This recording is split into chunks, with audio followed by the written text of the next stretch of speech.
Scott Kettner is a fantastic drummer, percussionist, and band leader, and he's also an alum of the program, and he also is faculty here at the New School for Jazz. And Scott and I have played together. We first met playing with Ciro Baptista's Beat the Donkey. And Radio City Music Hall, right? No, I think it was, did we? Maybe it was. It was backstage at Radio City Music Hall.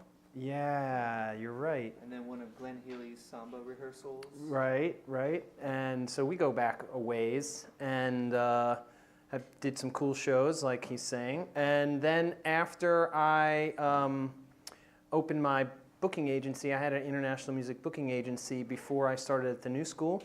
And Scott was one of my first clients because I already knew from playing with him and talking to him that he had a real vision for what he wanted to do.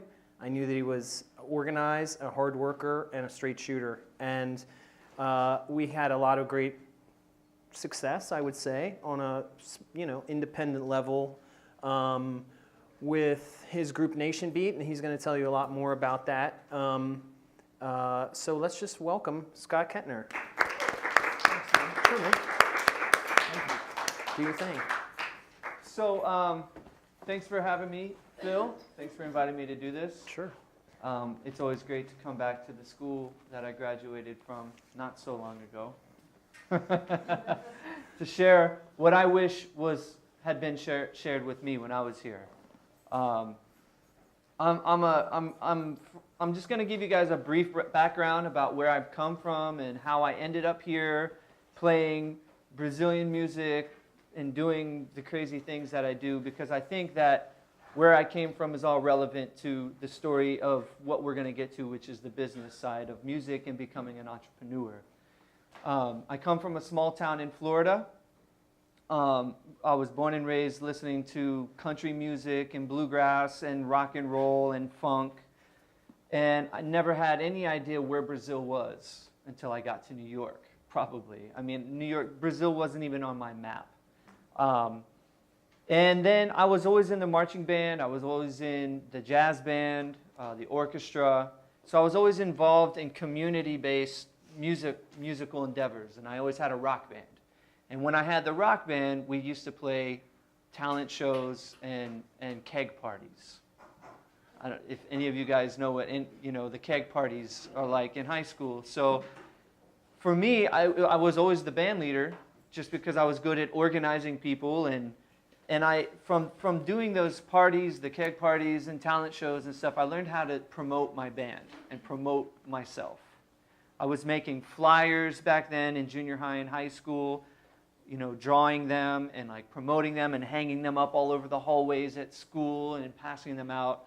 So I learned at an early age how to be a band, some of the skills that it takes to be a band leader, but also some of the skills that it takes to promote what I was involved in. I ended up getting really serious about jazz in high school. Ended up in Miami for 2 years, where I was obviously introduced to a lot of Cuban music. And then ended up here at the New School, where I completed my degree. And while I was here, I was really struggling with who I am as an artist, or who I was going to be as an artist. A lot of you here might be struggling with these same emotions. Some people at this school, they have a voice, they're on a path, it's clear that they know who they are as an artist, or at least who they're going to become. Some of us are here and we're searching and we feel lost. And that was me. I was one of the students here that was like, I have no idea what I want to play. I'm kind of good at playing jazz, but I'm not like a great bebop jazz drummer. And there comes a point in time where you start to realize, well, that's maybe not what I want to do. And then you're in this school where everybody's really striving to do that, and you're struggling with, with that kind of discovery of who you are as an artist. So while I was here, I took the Brazilian drumming class, samba class, the same class that I teach now. And that was my introduction into Brazilian music. And then I was studying with Bobby Sanabria, studying Afro-Cuban music. And then I was in Jane Ira Bloom's class, and she's really into world music, and she was turning me on to music from Asia and Africa and everything. So that was when I started to realize, wait a minute, like I don't have to do just this one thing, this bebop thing. There's a lot of other things out there that interest me. So Billy Hart was my drum set teacher, and he was teaching me a lot of Brazilian music and a lot of West African rhythms on the drums, and ultimately I got really hooked in the Brazilian thing. That's when I was like obsessed with taking the Brazilian drumming class here. I was obsessed with going to all the Brazilian music events in the city. And at the time, the rhythm and the style of music that everybody thought about from Brazil was samba and bossa nova. And after a while of studying with Billy Hart, I went to a lesson with him at his house. I said, well, Billy, is there anything else besides samba and bossa nova from Brazil that I should be checking out? And he goes, yeah, man, there's this rhythm from the Northeastern Brazil called Maracatu. And I pointed to his drum set and I said, well, show it to me. He goes, man, I don't know how to play it. I just know it's a badass rhythm and you got to go learn it and come back and teach it to me. Anybody here know Billy Hart? Anybody study with him yet or know him, meet him? Okay, well, when you meet him and when you get to know him, you'll know that this is pretty much how he talks. He talks like this. But this is, so he says Maracatu, and I say, well, what is Maracatu? He says, I don't have any idea what Maracatu is. I just know that you got to go look. It's this rhythm that you got to check out. And that was when I started going out into all the clubs where the Brazilian musicians are and asking the Brazilian musicians, what's Maracatu? And none of the Brazilian musicians could give me a straight answer about Maracatu. My teacher's telling me to learn it. None of the Brazilian musicians in New York City know anything about Maracatu. All of a sudden, I'm enchanted by this rhythm. It's a mystery. It's a mystery rhythm. How can my teacher, Billy Hart, tell me I need to learn this rhythm and nobody in New York City knows how to play this rhythm or knows anything about it? At that point, I knew how I was going to find my niche. Okay? Like, that was my window of opportunity to find my niche and create my niche and create that artistic voice that I was searching for, that I was not finding in the music that I was playing while I was a student here.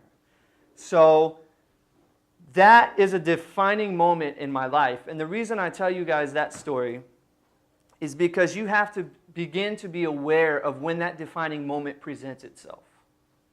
Okay, you have to be looking for that defining moment that's going to change your life, or it's going to change the path that you're on musically. Because if you're not searching for it, you're not going to see it when it comes. And I was searching for it.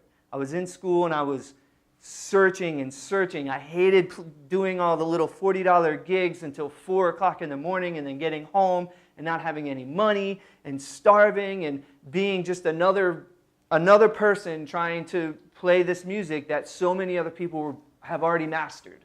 How am I going to do something new and fresh? And that was that defining moment when Billy Hart told me about that rhythm, Maracatu.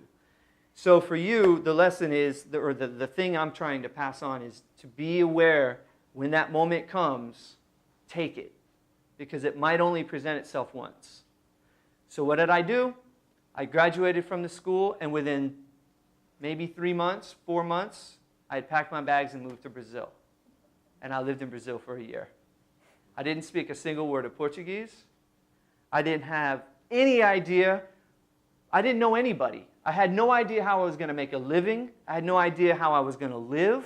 If I was going to survive, I had no idea. So I went. I went with, obviously I had started putting out the energy. This is another thing we're going to talk about today is putting out an energy. You know, whether you believe in this like energy thing or not, it doesn't matter. If you put your focus on something, it's going to happen if you believe in it enough. And I put my focus in moving to Brazil. And I had 6 months, 4 to 6 months between the time I graduated to the time I moved to Brazil. And within those 6 months, I went to every single samba dance class. I went to every single zinc bar gig with Cidinho and all the cats that play there on Saturday nights and Sunday nights. I went to every single Brazilian event in New York City for 6 months and told everybody, I'm moving to Brazil. Do you know anybody in Brazil? I'm moving to Brazil. I'm moving to Brazil. Right?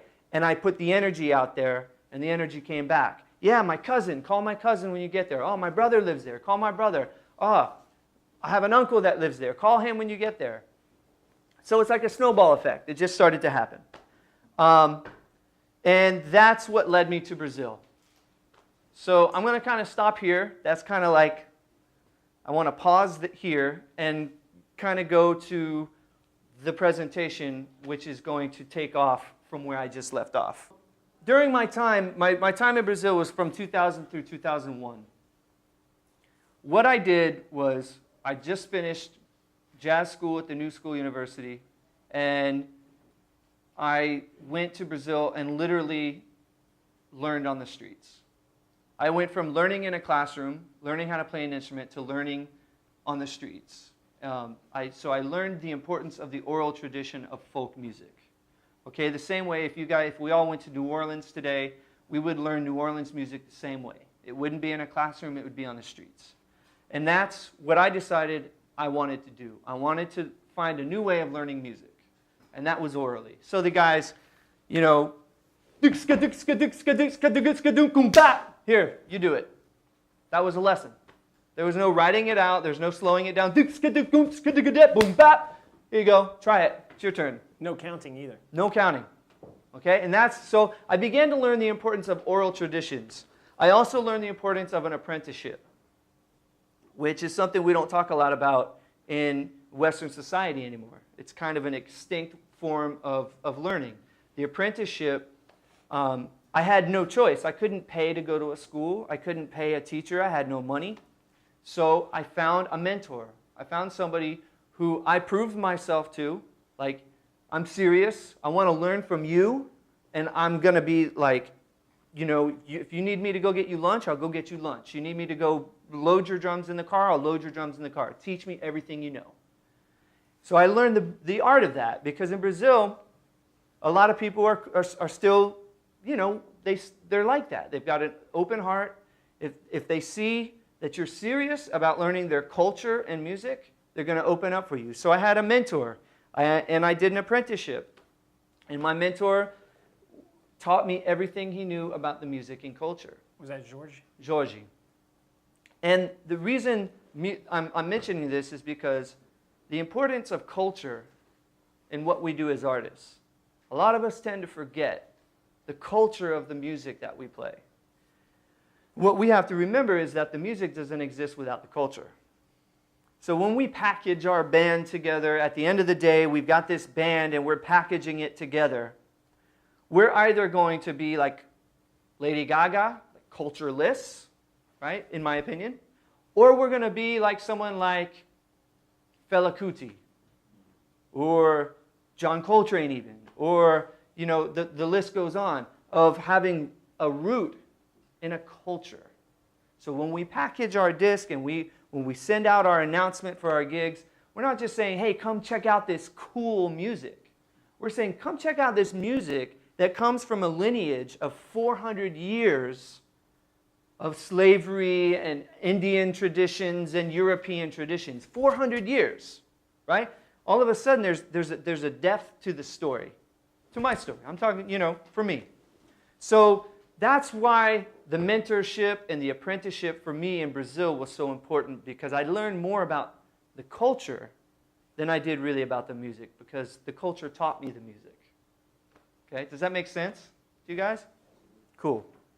So that was, in a nutshell, my Brazil trip. And it brought me back to New York City with a bag full of ideas. My first idea was, I'm never working a day job again. That was my first bag of ideas. No more flipping burgers, no more waiting on tables, no more delivering drums to Maxwell's for the late night gig and waiting to schlep the drums back to the studio. Like, no more of this. How am I going to make a living now? I just came back from Brazil. Student loans are hovering over my head. What am I going to do?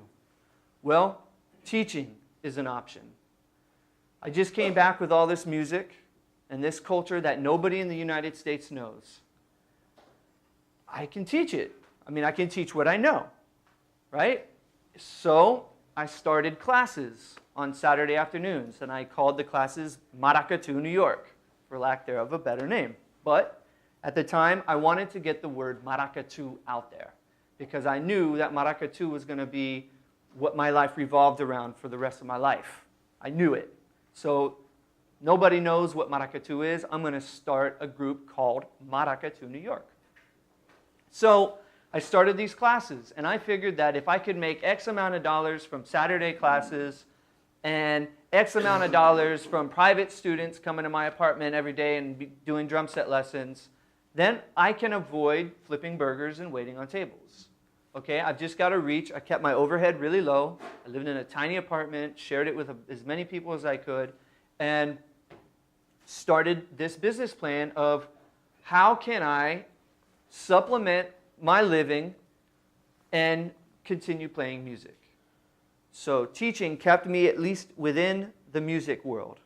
Okay, teaching actually became very important for me, because when I started teaching, I started learning more about myself and who I was as an artist, and all these ideas that I had, all of a sudden you start to question them. Well, is it really like that? Does it really start on that beat? Because then you're teaching and you're responsible for the information you're giving out. So teaching gave me a lot of skills. Right now, teaching is a large portion of my income. And why it's important is because you get to a point, at least I got to a point, where playing $40 gigs until 3 o'clock in the morning, 4 o'clock in the morning, wasn't really worth it. Because I had this idea for starting a band. When was I going to find time to write music for this band and conceptualize the band and create a business plan for my band? If I'm out in the nightclub every night and then waking up at 2 o'clock in the afternoon the next day, teaching a few lessons and then running to another gig. At what point do I begin to focus on my artistic goal and my artistic voice? So, teaching. Teaching, I'll teach all day. I'll take the gigs I want to play. I'll avoid the gigs that make me miserable. Okay? Some people are totally cool going into a restaurant and playing a gig and having the restaurant owner say, shh, over and over. I get to a point where I just want to throw my drums at the guy. Like, if you want to have live music in your freaking club, have live music, or don't. So I don't have patience for that. So I have to keep myself away from those situations. Teach, take the gigs I want to play. I started Maracatu New York, and I started the group Nation Beat, which is a very important band for me. It's been very important in my life. Nation Beat is a band that mixes together mixes together a lot of the Northeastern Brazilian rhythms with folkloric North American rhythms, such as New Orleans second line, Mardi Gras Indian, some Cajun and bluegrass influences. And this band I got the concept for while I was living in Brazil, in Recife, studying this music. And I decided that in order for this band to have any level of success, I need to educate people about this music, because nobody knows what I'm doing. So the classes, Maracatu New York, they started to generate a buzz about maracatu, and while my band is playing rhythms called maracatu. And you should point out that the Maracatu New York lessons were big group lessons. It wasn't one-on-one. Right. It was to make classes. It's a group class, so sometimes school. 20, 30 students in a class, right? So that's what Maracatu New York and Nation Beat were all of a sudden feeding each other, okay? And when I was playing like a gig at SOBs, when Phil was working at SOBs, he started booking Nation Beat at SOBs. I would bring 10 or 15 Maracatu New York drummers to play with Nation Beat. And all of a sudden, I've got 20 musicians on stage. And it's amazing for me, and it's just this feeling, and the audience members are loving it, and I'm getting my thing out there. I'm drawing in new students, and I'm drawing in new fans at the same time. Virtuous circle. Exactly. It's just constantly feeding itself. Now, it obviously wasn't that easy. It was a lot of struggle. It was a lot of capital investment also in the beginning. But this is what began to happen. And I drew up a business plan, which is very important for you guys. Any of you guys who are thinking about taking this path of being a band leader or an entrepreneur, you're going to need a business plan. And it doesn't have to be, when you go online and you research business plans, I mean, real businessmen like Donald Trump, like these business plans, I can't even read the language, right? You don't have to get that crazy with your business plan. It can be really simple. What's your 2-year plan? Where do you wish to be in 2 years? What's your 5-year plan? What's your 10-year plan? And as you begin to put these ideas on paper, you begin to weed out all of the crap from your ideas. Because you go back a week later and you read what you wrote and you're like, do I really want to teach 2-year-old kids? That's a lot of work. I think I'll take that out. You know, or whatever it is. And you begin to edit your business plan, and each month or every other week you go back and look at it until you get it to a point where you're like, this is my life. Here we go. I'm ready to go. Let's do it. Okay? So, and I created Nation Beat Music. So Nation Beat Music is my company, and it's the umbrella company for my 2 bands, Nation Beat and Maracatu New York. And this is Maracatu New York. So I just want to show you real quick. We've been doing it actually for 11 years now. I've been doing classes every Saturday from 3 to 5 for 11 years in Brooklyn. And these are the sources of income that I have. The weekly percussion classes, performances. We just released a new CD, so recordings, and cultural exchange programs. So whenever there's a Brazilian artist in New York City from the Northeastern Brazil, or any part of Brazil, really, I've kind of like got this reputation now, like, hey, you know, I've got a day off and I'd love to do a percussion workshop. Great, come on down. So what happens is these Brazilian artists traveling through town, they call me, tell me they're in town. I set up a workshop with my students, and my students get a break from me, and they get something fresh, and they get somebody from Brazil. And it's a win-win situation because it re-energizes my students, and it brings in new people, and it puts my students in touch with a native Brazilian. And some of my students are thinking of moving to Brazil or might be thinking of moving to Brazil, so they start to make contact with Brazilians. And it's just great to see this thing just kind of start to feed itself and come full circle and help people. I brought 20 students to Recife twice. I'll never do it again, but I did it twice. And the reason I say I'll never do it again is because this is important for all of us as entrepreneurs to begin to learn, is what we're not good at. Okay? It's probably more important to know what you're not good at than to know what you're good at. And it took me 2 times to bring 20 students to Brazil to know that I am not a good tour guide. I'm just not good at it. So I stopped. But I did it twice, and they were great, very, very successful trips. Changed a lot of people's lives. And I mean, Phil was in Brazil when I did one of them. It was really an amazing experience to see people's faces experience Carnival in Recife for the first time. I mean, if you guys have never experienced Mardi Gras in New Orleans or any carnival anywhere in the world, it's something you need to put on your list of things to do before you die. And I would say Recife would be top priority, Carnival in Recife. So my cultural exchange program was also another source of income, which again also promoted my band, Nation Beat. It's a constant exchange. So I'm going to show you guys this short VPK about my band, Nation Beat. A couple reasons I want to show this to you, because this is promotional material. I want you guys to watch this VPK not just to see what I'm doing or to see what my band is doing, but to see how I put together a promotional press kit that promotes my band. Because this is very important to have if you're going to have a band. And remember Bill Bragan, you guys were all here for the Bill Bragan thing, right? 2 weeks ago. Well, he said, find a champion.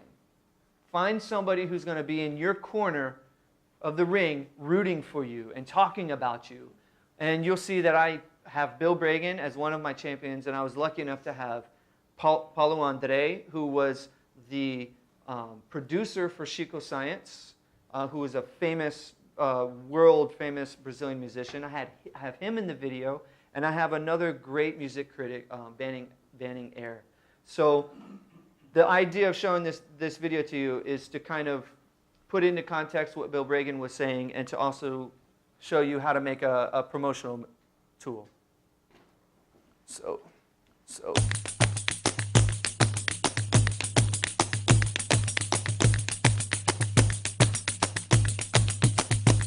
Desembaraço, desenrole enrolado, venha cá e nos meus braços, deixa o corpo balançar. Desembaraço, desenrole enrolado, venha cá e nos meus braços, deixa o corpo balançar. Sob a poeira. Nation Beat is a group that has created this very original synthesis of Northeastern Brazilian music with American roots music. It's a really interesting take on looking at what's happened both through music and through history. It just works, and that was the thing that really struck me when I first heard the band was that how natural it felt. Of course, it's a challenge to develop because it's new for the critics, it's new for the public, but for me, it doesn't matter if you sing in Vietnamese, Portuguese, or English. What matters for me is the music itself. I think people, when they think of Brazilian music, they think of samba, they think of bossa nova, they think of, maybe samba, reggae, and axé music, but they don't necessarily know the rhythms from the Northeast, which are just as diverse and really vital, and I think some of the rhythms are really accessible. You wouldn't think that the music of the southern United States and northern Brazil would have a lot of historical reasons to have these kind of deep commonalities. But that was the inspiration of Nation Beat.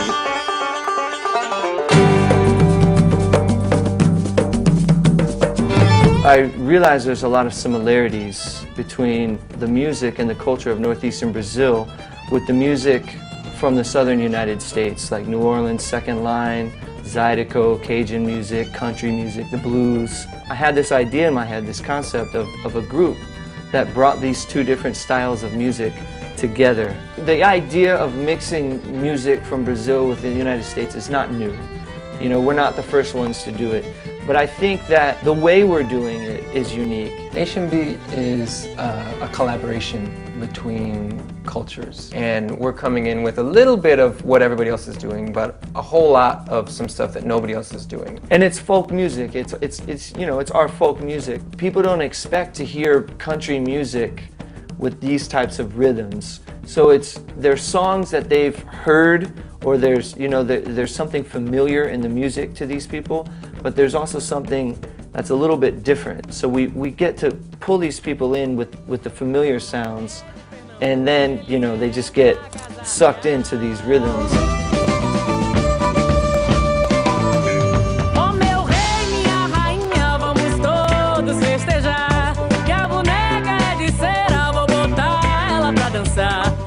Nation Beat, like it's a nation, nations, many people together in this beat. We make music for the world, and everybody in Nation Beat have the same thought to share this music and to take peace from everywhere as possible and putting in this music. We've got horn players, we've got the Maracatu New York percussion group, so sometimes our performances can be 15, 20 people on stage, and it's a lot of fun. We have sometimes a lot of people on stage, a lot of people rehearsing, and this is what makes our music so cool.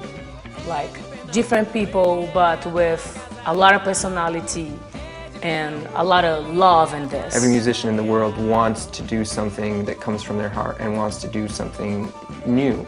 Anytime we bring in new people, the unexpected occurs, and that's part of the fun of it. Everybody who joins us can come to the table, join what we're doing, but also bring what he or she has and make that an addition to the sound.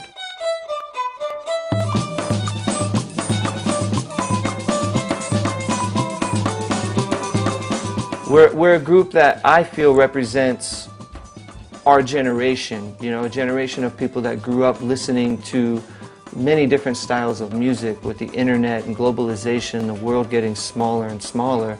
You know, we represent this fusion of culture and this kind of amalgamation of cultures and music. They've studied the music, they've learned the tradition, but they're also bringing their own influences. In the end, you know, it's got a good beat, you can dance to it. You know, I think that's part of it. I think the musicianship in the band is great. I think that really sets them apart. It's how naturally and comfortably they carry it across, and just how much fun they have. This dialogue with other parts of the world, it's completely necessary in the music business these days. So, long live Nation B. I look forward to continuing making music with these wonderful musicians and continuing this musical journey that we're on of discovering new styles of music and how we relate to each other with people throughout the world through music.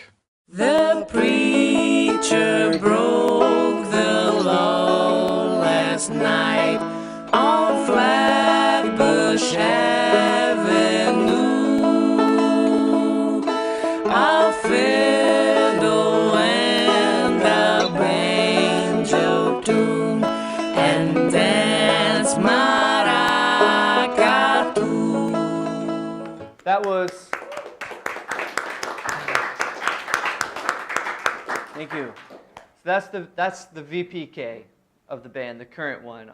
It's out of date, and I'm about to renew it, but this is one of these things that we have to do to keep our band alive, you know, is continue updating our content, continue putting together promotional materials that we're going to constantly have to renew. I mean, it's like you're never done with this aspect of keeping your band alive and moving forward. And I just wanted to point out a couple things that I think are really worth noticing in how he made this promotional video, is that there's a big emphasis on the story of the group and of the people involved. That this is so huge that you understand, because your story, as some of our guests have said, is only your story. So there may be like 100, 200 Brazilian drummers in New York, but there's only one Scott who has this unique path. So that's really important to get that across. And then also because he's dealing with a kind of unknown genre in the States, and I mean even within Brazil, outside of the Northeast, it's considered like a folkloric, it's not a popular rhythm. So by bringing in outside people like a Banning Eyre who runs Afropop worldwide, Bill Bragan, Paulo Andre, he's gaining credibility by putting these people out there. So it's kind of a testimony. These things are really important, so keep that in mind when whether it's your bio that you're writing, tell a story. The nitty-gritty of I met so-and-so and then we did this and we had a rehearsal, all that stuff is far less important than like the story. So sorry to interrupt. No, I think this is all about being interrupted here. Like, yeah. If you guys ever have questions, just stop me while we're going. That's what this is for. I think that what you're saying, Phil, is the story. Like that, to me, is really probably one of the most important elements of my career, is what my story is. First off, I'm a gringo. Okay, I'm a white dude from Florida playing Brazilian music.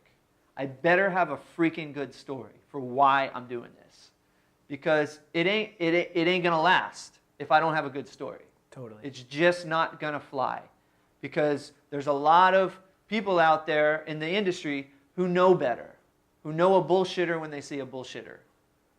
Okay, so for me, the story is the most important aspect, because the minute I approach somebody in the industry, they're looking at me already as, who's the white dude from Florida talking to me about Brazilian music, and why do I want to hire him? Right. Like, when I can hire somebody from Brazil? Like, so my story has to be immediately engaging. And like, oh shit, really? Maracatu? What? From where? Recife? Where's... I know Rio. I know where Rio is. Where's it? Like, all of a sudden, people know that my story is authentic. Okay? Well, because you brought your own story into it. Right. By bringing in... Did you all see Willie Nelson up on stage? I'm going to talk about that in a minute. Well, I mean, if I can just give a little preview, and you Sure. can stop me, but I was there. I was representing Scott's group. We got to hang out with Willie, and he invited us to a show at Radio City. He was the nicest guy in the world. No, we didn't smoke with Willie, sorry. But we wanted to, but we didn't. But anyway, what I wanted to say was it was the story that pulled in Willie. And that was not manufactured at all. Scott, as part of telling his musical story in his personal and honest way, did a cover of Blue Eyes Crying in the Rain, which is a Willie Nelson tune, and did it in this Maracatu Northeastern style. And Willie's manager heard it on NPR and called Willie and was like, "You got to hear this. This is insane." And Willie loved it and on the spot called Scott and invited the group to play at Farm Aid. So anyway. And I'll tell more the depth of that story in just a minute. Yeah. Here's some of the recordings from Nation Beat that we've done so far. We've got three albums, and I've got an EP that's already in the can, and I'm working on a bunch of new music right now with this amazing Brazilian singer here, Fabiana. So there's a lot more albums on the way.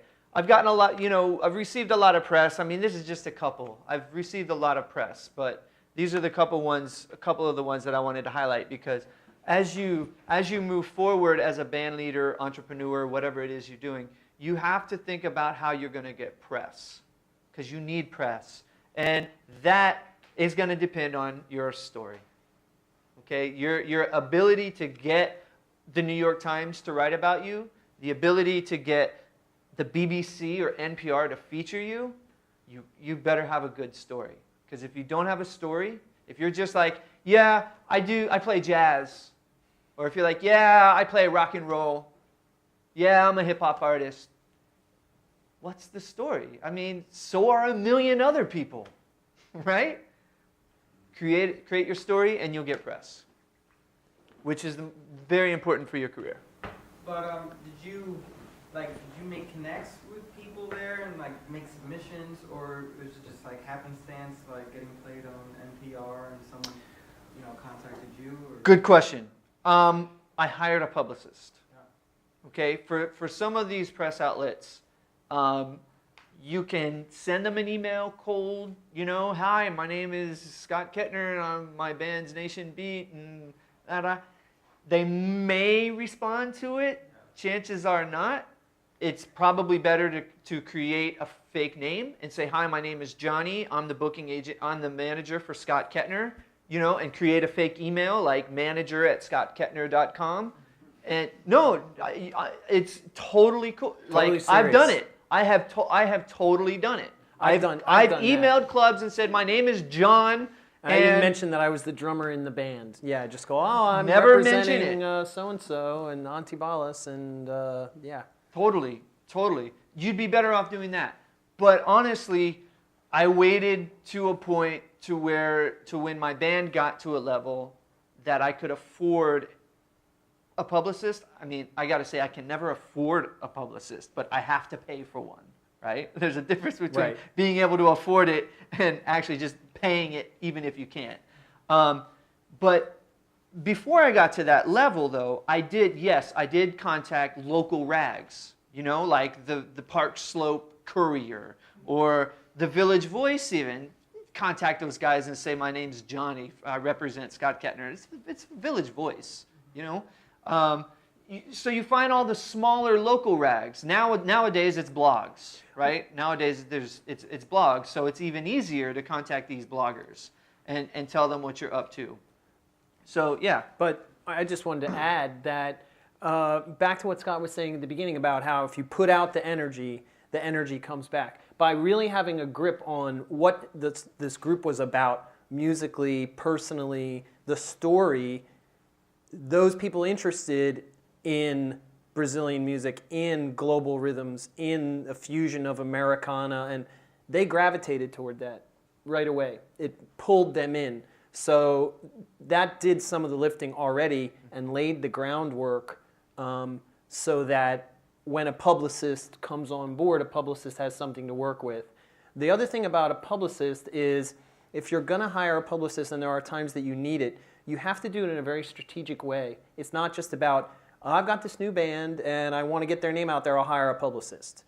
That's like wanting to get in shape and you go to the gym once and you are sore for 3 days and then you don't go back for a month. There has to be a plan. So maybe it's around a CD release or it's a tour, but you have to do it in an integrated, strategic way. Yes, absolutely. If you're going to do an album, your publicity campaign should start 3 to 4 months before the release of the album. Like, that's super important. Modern Drummer turned down reviewing my latest album because they got the album 1 month before the CD release party. And they said, sorry, we're 4 months out. So when you hire a publicist, as Phil said, it's either for the release of an album or a tour or some major event. Like you've rented out, Carnegie Hall for a week and you're putting on this like amazing show at Carnegie Hall. Hire a publicist. Otherwise, if you're just like, hey, I got a new bass player in my band, don't call a publicist. Not worth it. Waste of money. Okay? So, Farm Aid. This was by far the most memorable concert I've played in my life. And Phil pretty much summed it up for you, but the backstory of how I got called by Willie Nelson is more about putting out that energy thing. All you guys know who Willie Nelson is, right? Please? I hope so. He's got this album called The Red-Headed Stranger. And if you guys don't know this album, go home and just do yourself a favor and download it. Even if you don't like country music. This is a brilliant album, and it was one of his breakthrough albums, actually. He had been an outcast in Nashville. He got kicked out of Nashville, moved back to Austin, and decided he was just going to make this album that went against all of the rules in Nashville of what a country album is supposed to be. And it was this concept album of how this guy came home, caught his wife cheating on him, and he shot the guy, and he shot his wife, and he gets on his horse, and he starts riding across the desert, and comes across all these bars, and these people, when they cross him, he kills them. He's like this outlaw, the red-headed stranger. Okay?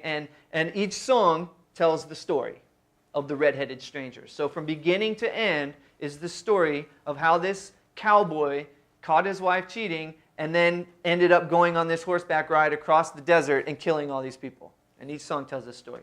And I became obsessed with this album. I was obsessed with the production of it. I was obsessed with the musicality on it. The concept.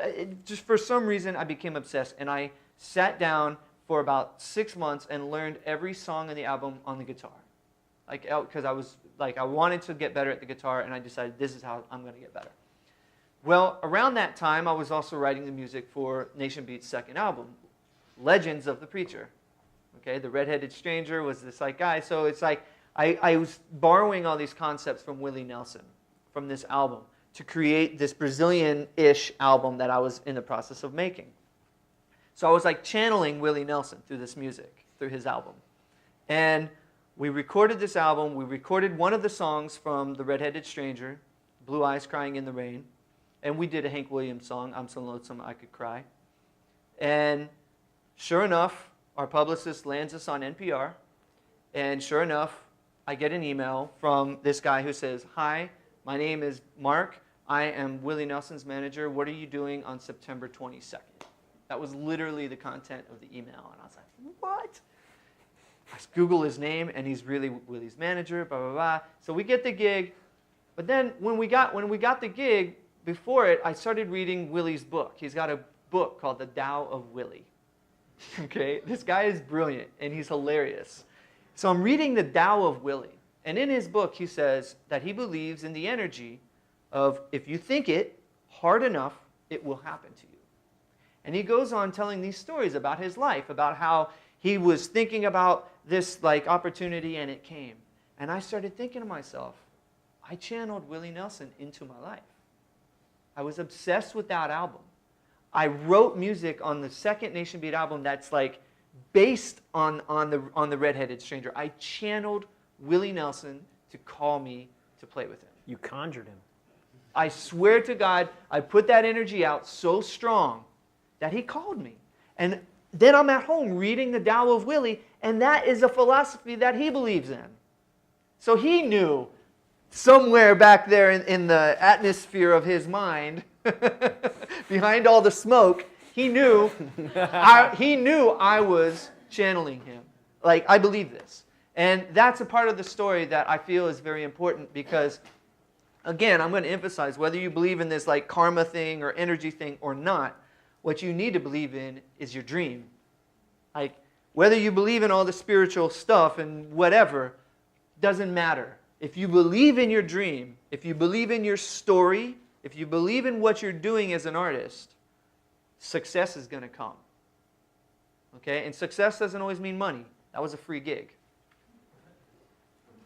In front of 20,000 people and live on HD TV. But the most memorable moment of my life so far. Another very memorable moment of my life was this Tale of Two Nations. And this was kind of the amalgamation of everything I've been doing for the past 12, 13 years between Brazil and United States. And Bill Bragan talked about this. Bill Bragan was the main producer for Lincoln Center Out of Doors that invited us.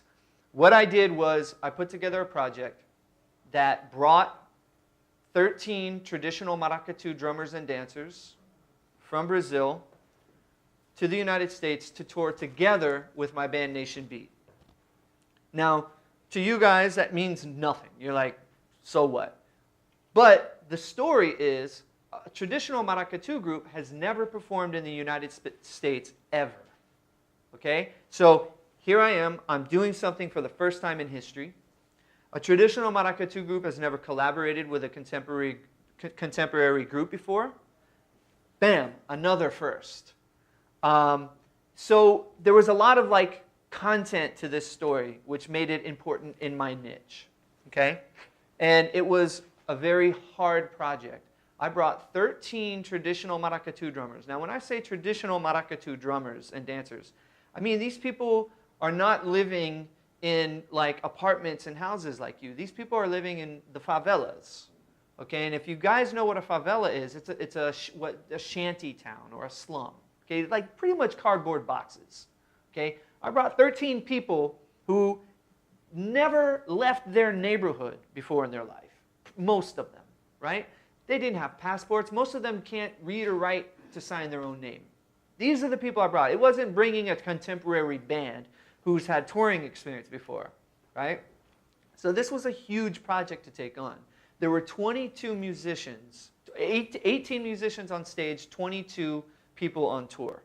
We went from Lincoln Center, Syracuse, Connecticut, New Mexico, Miami, California. Not the greatest routing, but it's what we had to do. Yeah, that little jog back east. A little tricky. What we had to do. This project, and I'm just going to tell you now, I'm going to share this with you. I probably shouldn't, but I'm going to. This project cost $95,000. Okay? I'm 36 years old. I'm playing Maracatu music. Maracatu. Who the fuck cares what Maracatu is? I pulled off a project that cost $95,000.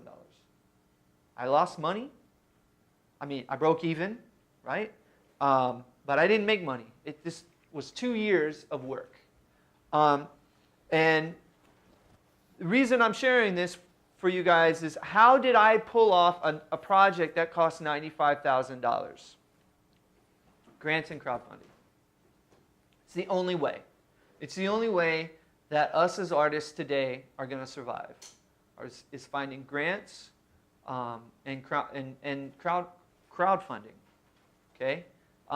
There's no more record labels that are going to fill your pockets with money unless you're Miley Cyrus. Okay? And I look out in this room and I doubt any of you guys are going in that direction. But if you are, fine. If you are, that is fine. Believe in your dream and it's going to happen. If that's your dream, do it. So a grant. There's a lot of grants out there. Again, your story is going to be very important in getting a grant.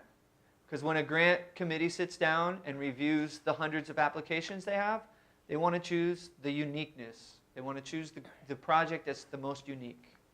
Okay, so again, hey, I play rock and roll, or hey, we play jazz.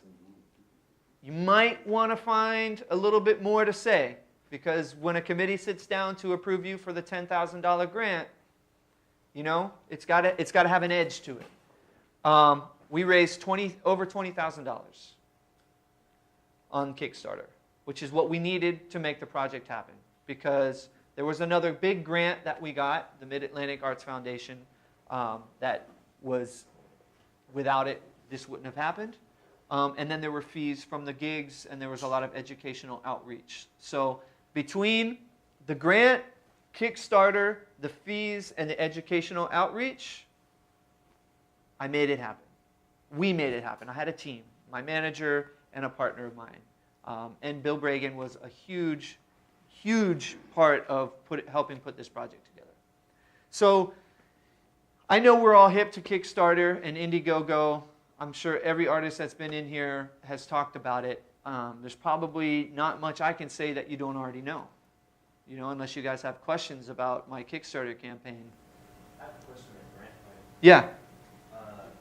In terms of those two grants, do both of those require fiscal sponsorship or a non-for-profit, as a lot of grants don't Yes, they do. give it directly to? They don't. They don't. And I did need an umbrella, a nonprofit. Luckily, my manager, he's a nonprofit. His company is a nonprofit. So he was able to accept the money for me and then disperse it. I know those two grants in specific both require that. Yeah. So that's why I was asking. Yeah. But you're managing that. Yeah. And So, you know, and a way around that sometimes is that you can find an organization maybe that doesn't necessarily have, they're not stakeholders, but they can help you, and sometimes they'll take a small percentage. yeah, fiscal sponsor. Fiscal sponsor, yeah. Yep. So, do you guys have any other questions? Any questions about fundraising, grants? I mean, grant writing. Let's just kind of touch on that for a moment. I hired a grant writer for this project, and they helped, but not as much as I had hoped.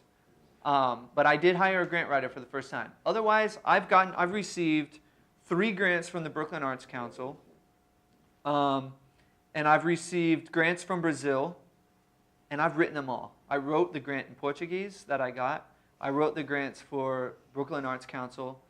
So it's really a skill that you guys should really develop, because it's hard to hire a grant writer and trust that that grant writer is doing, you know, searching out the right grants. If you're doing it yourself, you're going to know, like, bam, like this is the grant, this is the right grant for me. You're going to put that energy into that page. You know, that energy, come on guys, approve it. And the more you write about yourself, the better you get at articulating who you are as an artist. You know, the more times you write those grant proposals and they keep asking the same question, define your sound or define your band. You're like, God damn it, if I have to do this again, but you got to do it again. And then you keep getting better at it, and you get better at it, and you get better at it, until you get to a point where you're like, oh shit, I got a $1,500 grant. And then you just go write another one. And that's what I did. You know? So grant writing and crowdfunding, that's where we are today.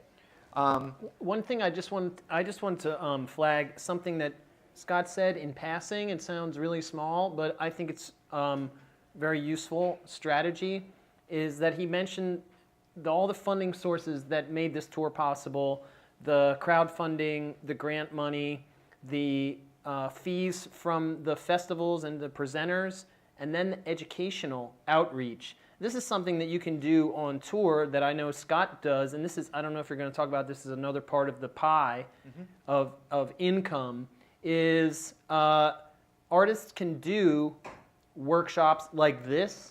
They can drop in at a university. Scott has given hour-long or couple hours long an afternoon Maracatu classes. In the spring, we do the eyes of the masters instead of the eyes of the entrepreneurs. Do you know how I get some of the best guests that I probably couldn't afford for the small honorarium we offer? Is I look to see who's playing Friday nights, a couple months out, and I see who's playing at the Vanguard, who's playing at the Standard, and I call the agent and I say, hey, I see you're in town. Maybe they want to pick up an extra fee while they're in town. And that's an extra way for the artist to make some extra money.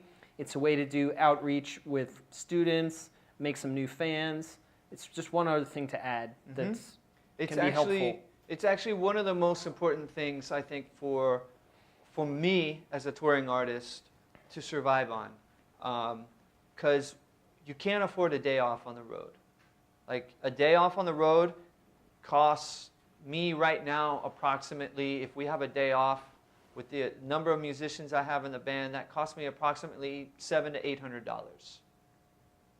Up to $1,000, depending on where we are. That's a day off. It's $1,000 almost, just to have a day off. I can't afford that. That's a big hit. So what I do on the days off, contact all the universities, all the local percussion groups. You know, there's hippies all over the country that love to drum and drum circles, man. Yeah, totally. Like, there's no limit to where I'll go to make ends meet and to spread the music.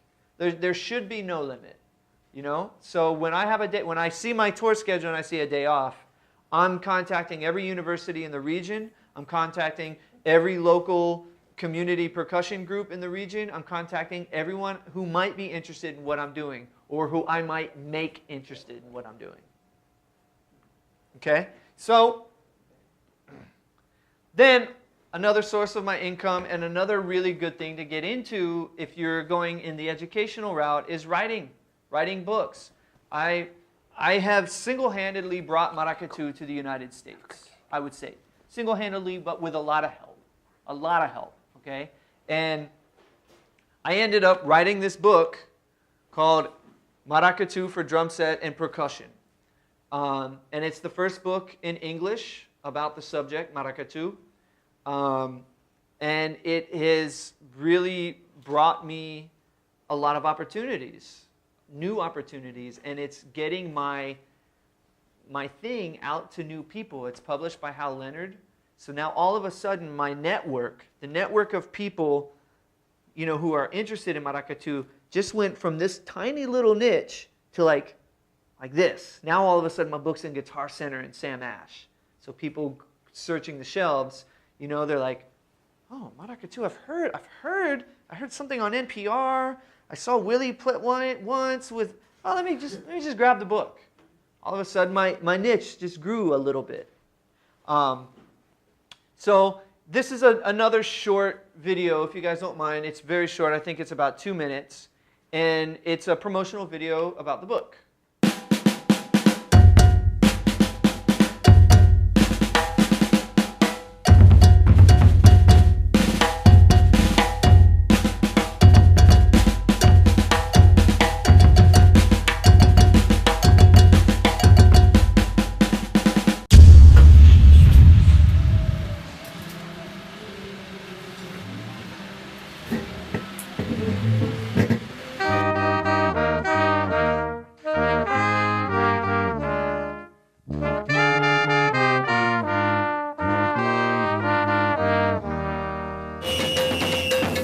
Vamos fazer você junto.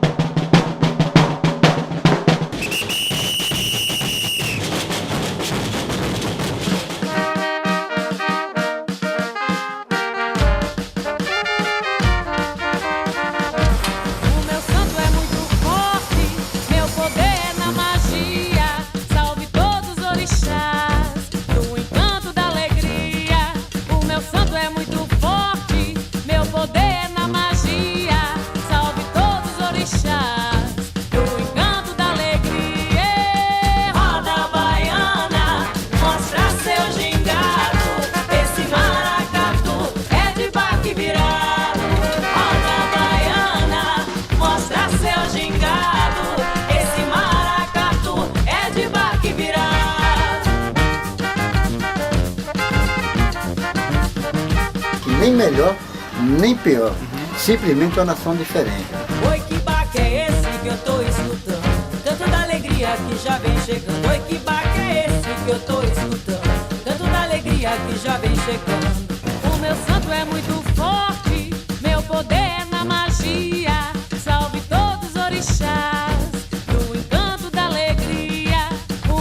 é muito forte, meu poder é na magia.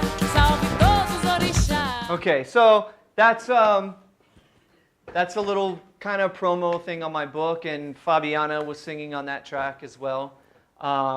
And part of the reason why I'm showing you these videos, I'm not really promoting myself to you guys. I'm showing it to you guys so that you can see what it takes for somebody in my position to survive. I'm playing a style of music that nobody knows about, and most people don't care about. Like, I've had to make people care about what Maracatu is. You know, at this university, before me, it was samba. And when that teacher left, Christina Canders, I had been subbing for her. I had to convince Martin and everybody at the college that, like, no, we're going to switch from samba to Maracatu. I had to make them care about this rhythm, enough to hire me to do the position. And I've gone to universities all over the country and done just this. I've converted samba programs into Maracatu programs. And so that's the reason I'm showing this to you, is because building this content about your story and about your career is very important. I'm not going to show you this video because we've seen enough videos, but this is a video I have up. It's gotten 80,000 hits on it. 80,000, like, it's not a lot. It's not a lot in the big scheme of things. But again, for what I'm doing, 80,000 is a lot of hits, right? I think so. I mean, I think so.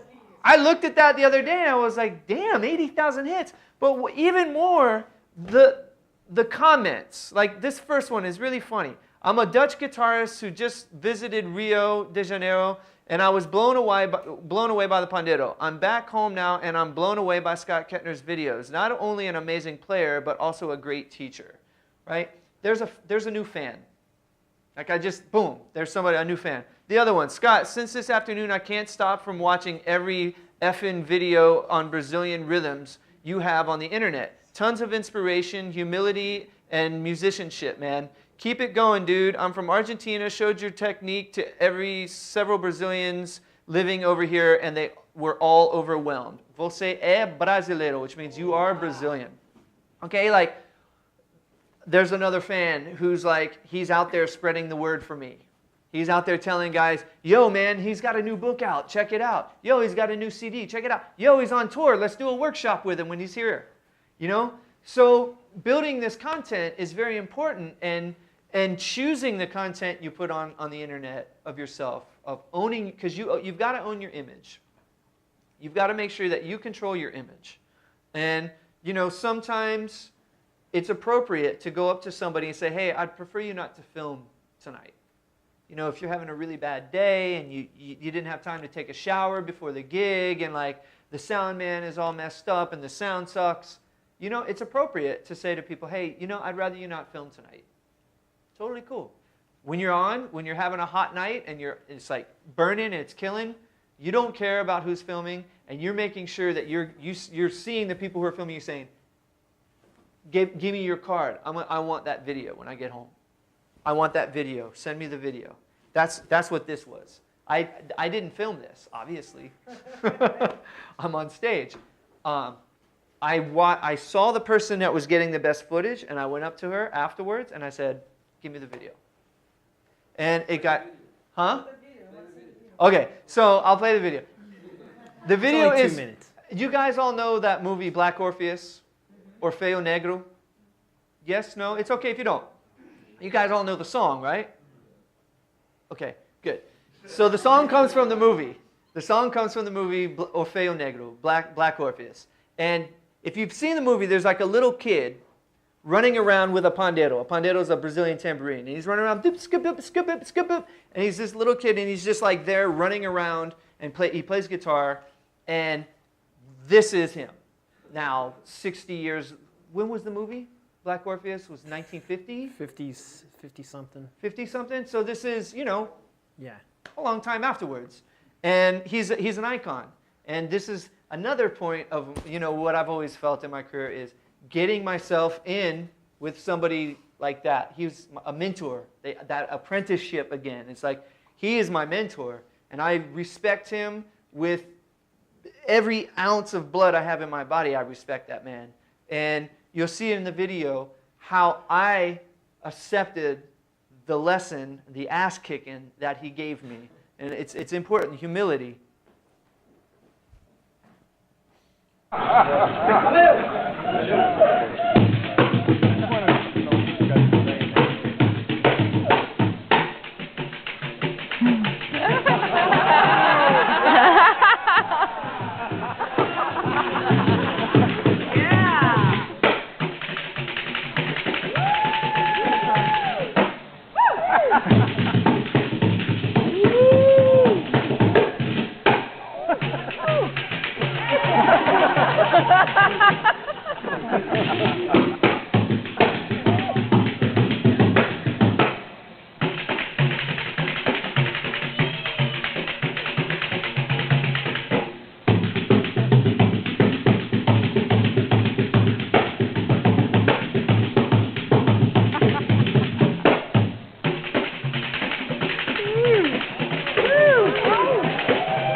His name is Carlinhos Pandeiro de Ouro. Carlinhos of the golden tambourine, the golden pandeiro. And he is one of the biggest inspirations in my life, for sure. As you can see, he is just full of energy and talent and inspiration. And he's a great mentor. And that's, again, just kind of reinforcing that idea of always having mentors along the way. Always having these people who you look up to, because you're going to need that. You're going to need that when you start to getting engulfed in the business side of things. You're always going to need that artistic pillar in your life, or various artistic pillars. And Carlinhos is one of those huge pillars in my life. And like I said, it was like I'm like, oh my God, this thing got 80,000 hits. I don't even pay attention really, but it did. And I felt like that was worth showing you guys, like building this content and building fans around the world through this internet content. You guys have any questions so far? Yeah, not to backtrack, but how did you get in touch with the publishers when you had your idea for the book? Was that your publisher? So, here's the deal with the book, and this is all, I'm a DIY kind of person. Okay, everything for me is do it yourself, and the book came from my Saturday classes, okay, that I have in Brooklyn, the Maracatu classes. It started to get to a point where we had a lot of arrangements. There was a lot of material that was it's all kind of oral, because I kind of try to maintain that Brazilian tradition of keeping it oral. Even in my class here, I don't write any of the music down. So for a long time, I was like, no, I'm not writing it all down, because people kept coming, hey, do you have that written out? Because I can't remember it, blah, blah, blah. And I was like, no, man, just remember it. If they can do it in Brazil, if they can do it in New Orleans, you can do it. Like, what the hell, man? Remember it. Memorize it. If you can't memorize it, you can't play it. So, but then it just got to a point after so many years, I was like, you know what? Let's throw these cats a bone. Let's put together, a book. And so me and one of my partners, Aaron Schaefer-Hayes, who teaches classes for me as well, he was a student here, graduated here, took my class, moved to Brazil, studied Maracatu with my mentor, came back here, and now he's teaching classes for me when I can't be there, right? So this is how big this thing has gotten. And so I was like, Aaron, let's put some of these arrangements on paper. So we sat down. I have a small recording studio. We recorded all the samples. We made like this 15-page book, and we bound it with rope to make it look like the maracatu drums and make it look all folkloric. And I swear it was 15 or 20 pages or something. And we sold it. Hi, Linda. Linda's one of the students of Maracatu New York. And we sold the books for like $10 for the students, for them to go home and have something to study throughout the week before Saturday class. 15 pages, and 2 years later, and I've got 127-page, full-blown book. And what happened was I decided, Aaron, let's amplify this 15 pages. There's too much information. So we started writing, recording, writing, with the intent of publishing the book by ourselves. I don't care if I get a publisher or not, I'm putting this book out. This book needs to be out. I know my niche. I'm on tour all the time. I'll sell my book to everybody in my niche. But in the meantime, let me just like shop it around. Like if I can get beyond my niche, why not? Right? So I wrote this book. It's complete. I did all the layout, the artwork. I hired the artist. I paid for the photographs. I mean, it was done. My wife wrote the historical information about Maracatu because she's from Recife. And through my network, Ed Uribe, Mike Spyro, Stanton Moore, all my friends that I have, the Carlioses, I start asking them. They start putting me in touch with publishers. Ed Uribe was he was the guy in my corner. He put me in touch with Hal Leonard and said, this book needs to be published. And they said, okay. And they published it. And it just came out like in August. So the point is, I was going to publish it no matter what. I was going to self-publish no matter what. Because in this day and age, if you wait for somebody to come around to put your shit out, it might never go out. You know? And yes? I don't know, one thing I'd like to know, which kind of people decided to study with you at the beginning, you know, because Maracatu New York, nobody knows what is Maracatu. Right. What kind of, how many people were, how could you find people to?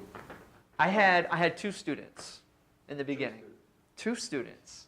I only had like 4 instruments too. But I had 2 students in the beginning of Maracatu New York. And what I did was every weekend I printed 100 flyers for the class. And I swear to God, like when I think about this, this is nuts. And I just hung them up on every bus stop, every public phone, whatever we call those things. They're public phones, right? They're not even exist anymore. I would, like around in the neighborhood of where this, because my classes started in Harlem at a space called El Taller Latino Americano. It was like a Latin art space. And I would just like poster that neighborhood, a 10-square block. Poster it. I got one of my students who was like a kid. I was like, come on, Eli.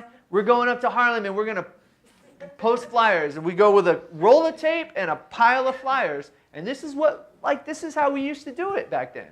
Yeah, man. man. I feel so old right now, but it wasn't So that true. long ago. No. I mean, this is how fast technology has changed and changed the way we approach the industry, right? But that's how I did it. That's how I did it. And relentless. It's all I talked about.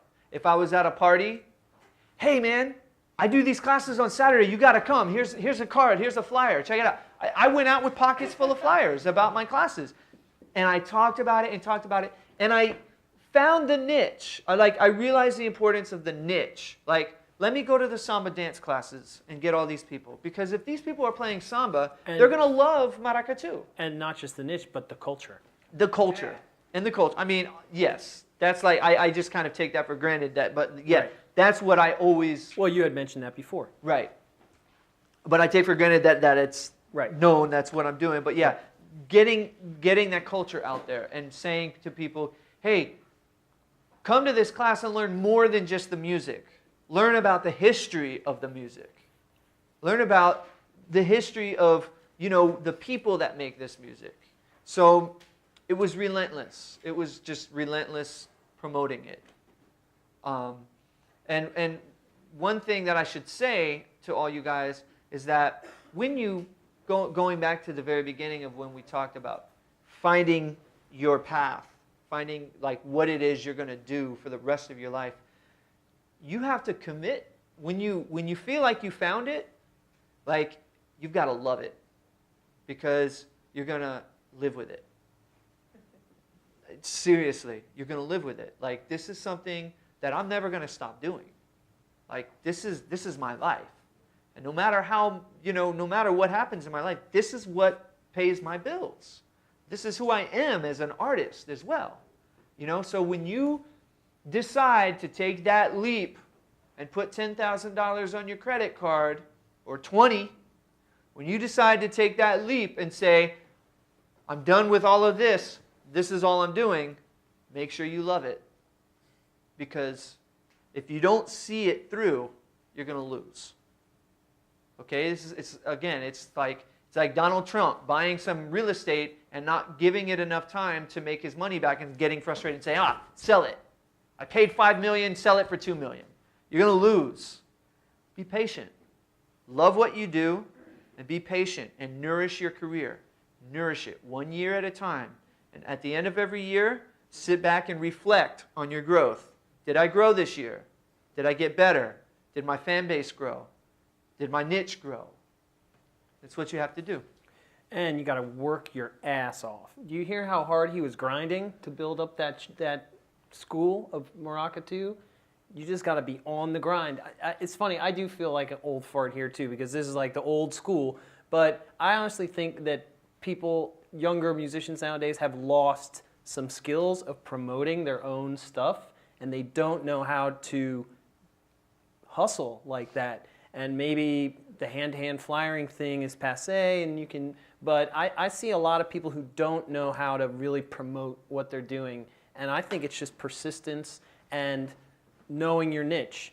So, I mean, so I'll tell a little more about when I was working at SOBs, which is a club on Houston and Varick. That's the initial stand for Sounds of Brazil. It was the first world music club. It's owned by the same family that's owned it for almost 30 years. They still, to this day, have a lot of international music. They have a lot of hip-hop, soul, and R&B. And Scott and I knew each other, and because he had such a strong vision, and because he had built up Maracatu New York, and because he played the Brazilian music so well, but did something else, I thought, wow, wouldn't it be cool? Let's have a Maracatu coming out party. You remember that? Of course. And sold out SOBs. Yeah, Larry Gold gave us a Sunday because I was the publicist there, but he knew that I was a musician and I you know, had good instincts. So he said, okay, you want to do a Sunday night? That's fine, you know? And Scott and I worked our butts off to promote. I went to Newark, to the Ironbound district. Hand out flyers. I had flyers. I tagged every car on the PATH train. I walked all the way up and down the train, and I stuck them in the, you know, the plastic things up there. I put cards all the way in.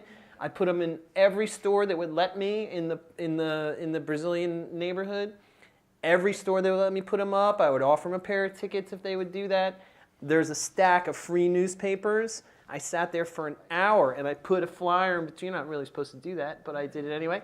And and so everybody who got that newspaper that is Brazilian or speaking Portuguese, they got it. Scott worked the same way, and we sold out SOBs. On a Sunday night. 400 people came out. 400 people for a totally unknown band. Nobody had heard of Nation Beat. Nobody. Nobody knew what Maracatu was. But because we were just relentless and we were ready to grind, and there was a great story behind it, it got over. And I think a lot of people who are struggling because their shows aren't full and they don't know how to draw an audience, I think you just have to put in some more elbow grease. Can help a lot of that. Yeah. My 2 cents. Elbow grease and again, putting that energy, you know, that energy into it. And it's like, once you decide what your career is gonna be. If you decide. Some artists never, some of us never decide like this is what I want to do. Some of us want to do a lot of things. I want to do this, this, and this. That is totally cool. If you're going to do this, this, and this, do this, this, and this really, really well. If that's your decision, make sure you do all of that really well. My decision is to do one thing like as well as I can, right? And because I only do that one thing, I work extra at it. And one of the examples here is, for you guys, is to find yourself a fill.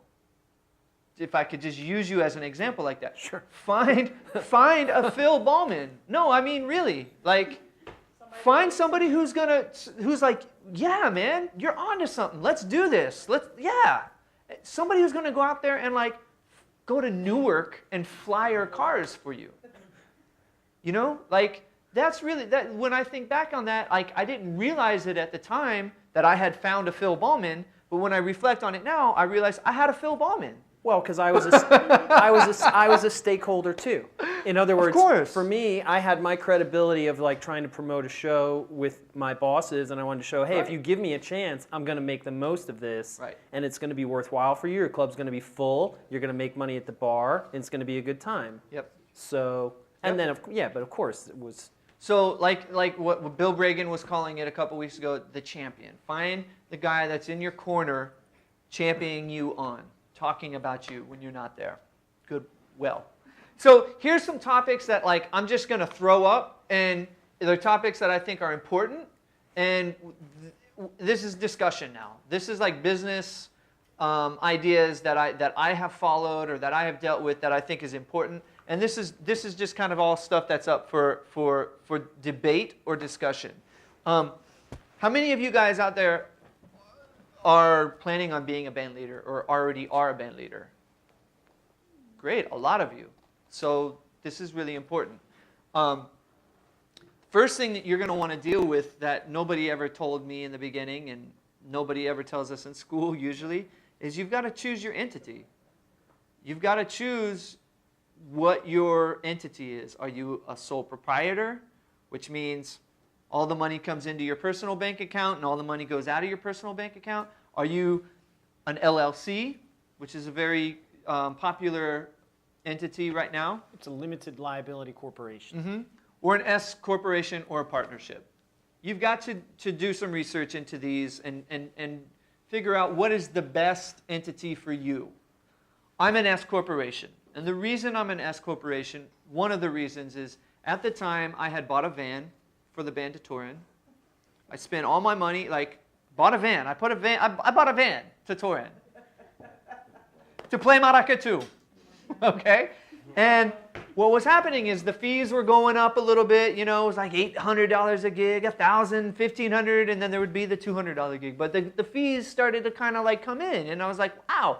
And I'm paying all the guys out from my personal checking account. And my wife is like, what's going on here? You know, because I'm like losing money, because I'm like, at the time, I'm bad at managing money. And I'm still trying to be better at it. And then all of a sudden I realized, yeah, like at the end of the year, I get slammed with these taxes. Because all this money that's coming in from these gigs, even though I'm paying it out, the IRS sees it as income. And I'm paying taxes on your income, on my band members' income. You know what I'm saying? So I said, this has got to end. So I did some research. I almost became a nonprofit. That's one I should have put up there, actually. I'm sorry. Nonprofit is another important one, entity. I almost became a nonprofit, but realized that you don't have ownership of the creative material at the end of the day, and your board of committee can kick you out, actually. You can be fired from your own creation. I said, no. I've been through enough, stress and confusion with people. I'm not doing that. The S corporation, what it did was it's limited liability. So if I get into a car accident while we're on tour, God forbid, and somebody gets hurt, I can't be sued and my wife can't be sued. Okay? They can't come take my house. They can take what my corporation owns. Okay? And that's what you really need to be thinking about, is how to protect yourself personally from any liability. if you have a band and you've bought a van and you're on tour and your gig's over at 2 a.m. and your next gig is 13 hours away, so at 2 a.m. you got to drive half the way until 6. You know what I mean? You're risking your risk level just went up dramatically. So you've got to be aware of that and protect yourself from things like that. And also your financial risk, like Scott said, having to eat these taxes and fees and stuff because he didn't have a proper vehicle to deal with. And that gets, more and more complicated as you tour across. I know friends of mine who have to file tax returns in a dozen states because they make so much income in these other places. But that's, right. Down the line. So you want to be thinking about these things. Your entity. Setting up your own publishing company. You want to register with your, BMI or ASCAP or CSAC. You want to do all these things. You want to get your ducks in a row. Don't skip the second point. What's that? Oh, band member agreements. Oh, guys, let me tell you something. Man, don't do what I did. Don't get yourself in a position where you don't have a band member agreement form. And all of a sudden, shit happens, okay? We got offered a record deal, believe it or not, and there was advance money and everything. It was a great record deal, a great opportunity, actually, for the type of music we play and for the time it was. And because I didn't have a band agreement, all of a sudden there was a lot of, animosity, well, what am I getting out of it? Wait a minute. If I'm going to put my name on this contract, all of a sudden, people's attitudes change. The minute there's money involved, you're going to see people's attitudes change like that.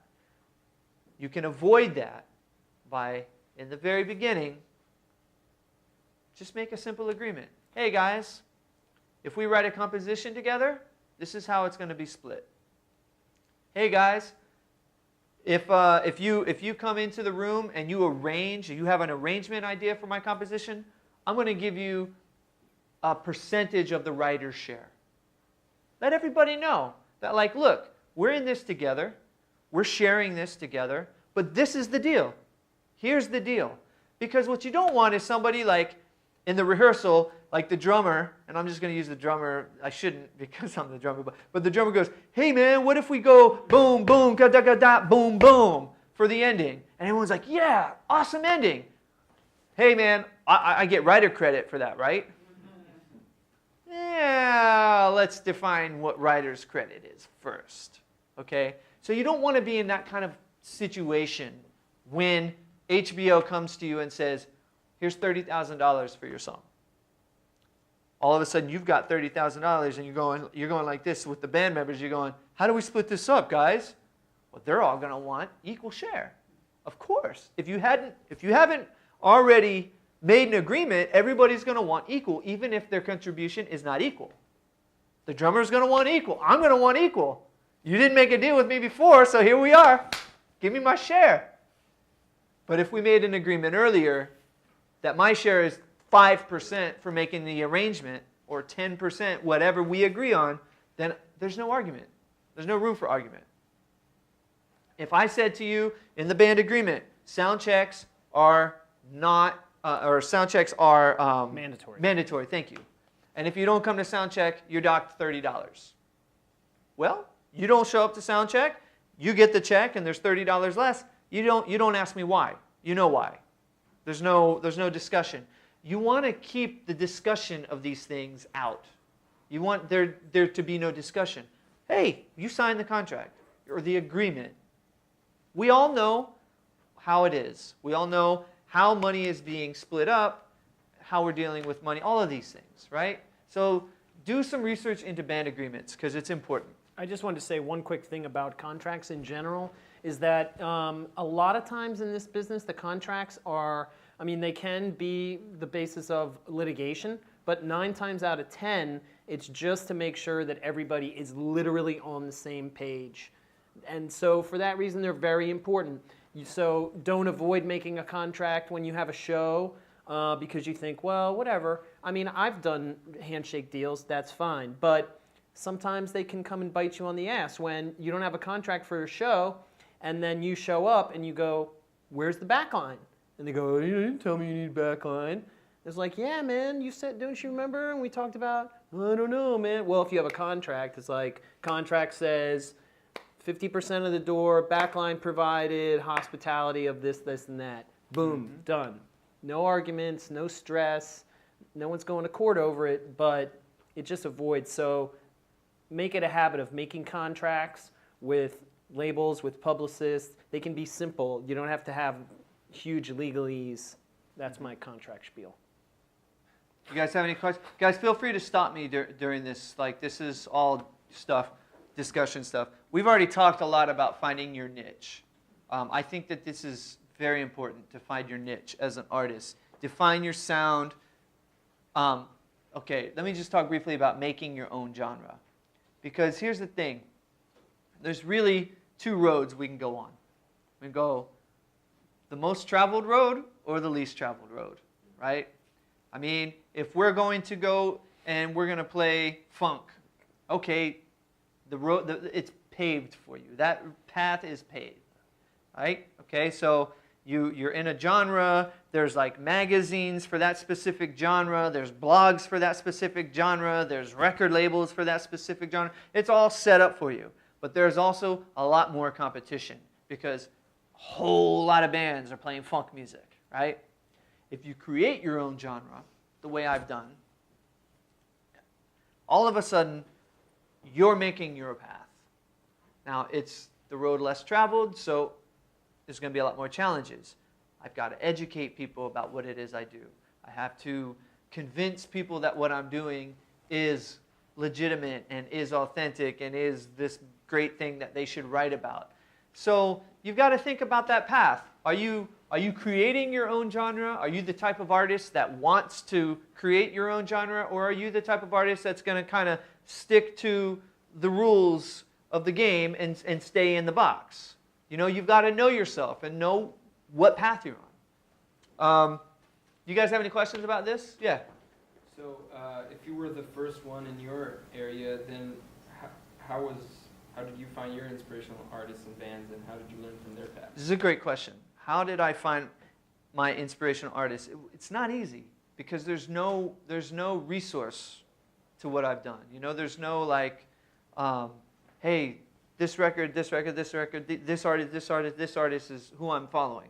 But there's a lot of people, like I said in that VPK, there's a lot of people who have done what I'm doing. Like, it's just the way I'm doing it is different. So Tom Jobim, for instance. Tom Jobim came to New York City, played Carnegie Hall, got booed like it was a terrible concert, but kept coming. And all of a sudden, bossa nova is one of the most famous styles, genres of music in the world, right? So Tom Jobim's a big example. Santana. How many people before Santana mixed like Latin music with rock and roll? You know, Santana is like a big luminary path for me. You know, there's a lot. Chico Science, Nação Zumbi, like the Brazilian artists. You begin to find artists who did things similar to you. And what I notice about all of these artists that inspire me, they're like alone. Like they don't, like Santana is kind of like he's just Santana. You know, Chico Science is Mangue Beat. Like he created this whole movement and that's all he is. There's not like it's not like grunge rock where there's like a million bands that fit into this genre. What Chico Science did, just for those who don't know, is he kind of took these Maracatu and Northeastern rhythms and put them in a rock and like really in-your-face kind of context. So it was very high energy, volume, rock kind of music, but with these Afro-Brazilian rhythms. So there's like these artists that stand out in the world that I've looked up to. How to survive when you're starting your business. So, you know, I talked a little bit about this, like develop your teaching skills, develop your recording skills. This is really important as well. Recently, about like 5 or 6 years ago, I invested in a bunch of recording gear. I recorded my last 2 albums by myself, like in my studio. I did all of the recording myself. And this is really good because it'll save you thousands of dollars. If you're that type of person that can get into the digital recording thing, and like if you learn software fast, if you're good at learning software, if you have a interest in it, it's going to save you thousands of dollars for recording your own material. Another one is arranging and copying, engraving, like people who do books and stuff. You know, you could get like a part-time gig for Hal Leonard, engraving music for their books. And like I said, what you want to do is avoid flipping burgers during the day while you're getting your career off the ground. You want to just stay as much inside music. As much as the word music comes up in your daily life is better than like saying extra cheese. Okay? You want to be saying music, not extra cheese. In any format, you know? That's the way I feel. More cowbell. Yeah. Develop your writing skills. And I don't mean musical writing skills. I mean that as well. But I mean learn how to write your own bio and content for your website. This is really hard. This has always been hard for me, is writing about myself. Because, you know, I'm not an egotistical person, and I don't like to come off sounding like, you know, hey, I'm the coolest shit in the world, and check out what I'm doing, Maracatu, man, I'm a badass. I can't write that. I can't say that. I can't even articulate it. But I had to in the beginning, so I learned to. And then, like, I got my aunt to write a bio for me. My aunt's a screenwriter. So, you know, think of, like, do you have a family member that's really good at writing? Get a family member to write your bio for you or the content for your website. Do you have a cousin, you know, whatever. Somebody who's, like, into writing. Just be like, yo, can you write this for me? But you need to be good at it yourself, too. And eventually you'll pay somebody, you know. But it costs, like, $300 to $500 to have somebody write a bio, a one-page bio. It's like $300 to $500. So, you know, when I got out of school, I didn't have an extra. If I had an extra $300 to $500, I was paying back rent and buying some groceries, you know. So learn how to write your content for yourself. You guys, your design skills. This is another thing. Like, I got really good at using Pages and Photoshop and Illustrator just to be able to at least kind of lay out a flyer. You know, like, I don't make brilliant flyers, but like now, especially now with social, with all the Facebook and the social networking, when we have a gig, we're not making flyers anymore that we're printing out. We just got to make a little announcement. And if you just, and if you do some like text, like, hey, Scott Kettner at the Zinc Bar tonight, 5 p.m.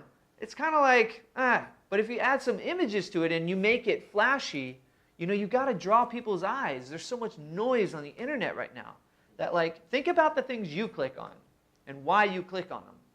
You know, so if you can make your own announcements, you got to get good at this, because this is really important to survive as an independent artist, is like controlling your image. Again, it's control of your image for really cheap. Another thing that was really important for me is going to museums and thinking about, what does my music look like? And this is something that Jane Howard Bloom actually always used to say to me. What does your music look like? I love Jane. And it really made me think, like, because why is this important? Because eventually you're going to have the money to hire a designer. What are you going to tell the designer to do? Oh man, I just want a cool record cover. Make a cool record cover. A designer can't. It's like me saying, hey, write a cool song for me. Come on. You've got to direct the designer. You've got to tell the designer, look, so my music's rooted in the Northeastern Brazil, but it's also rooted in like southern United States. So here's some elements. There's this type of art from the Northeastern Brazil called escelebrated, which is like wood carving. So I want you to take this, and then there's like all this folk art from the south, southern United States. I want you to take these elements and see what happens if you mash them together, because that's what my music is. And you've got to be able to articulate this to your artists. And here's a few examples of some artwork that I didn't create myself, obviously. This is one of my favorite posters. I had started this festival called Is America Part of the World? And this was one of the posters that was made for it. This is my latest album cover for Maracatu New York. You see the city in the background. You see the drummers and the horn players. And you see the style of art is in that escelebrated style, but with a very contemporary spin. And I was very specific. This is exactly what I wanted. You know, and This is like a piece of art. You can hang this on your wall. This is another one that I really liked. You can see like the swamp, Legends of the Preacher. This is the album that Willie called us on.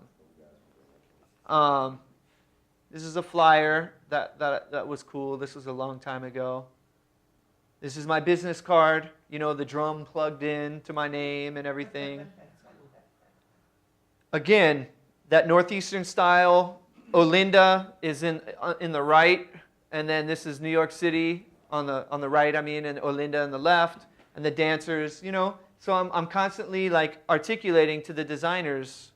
You know, Olinda's like the light tower and everything. My logo for Nation Beat Music, again, that drum that's plugged in. The latest Nation Beat album. See, there's always like this city. I'm starting to realize I do a lot of the same thing. I need to change this up. But anyway, it's branding, okay? I'm branding myself.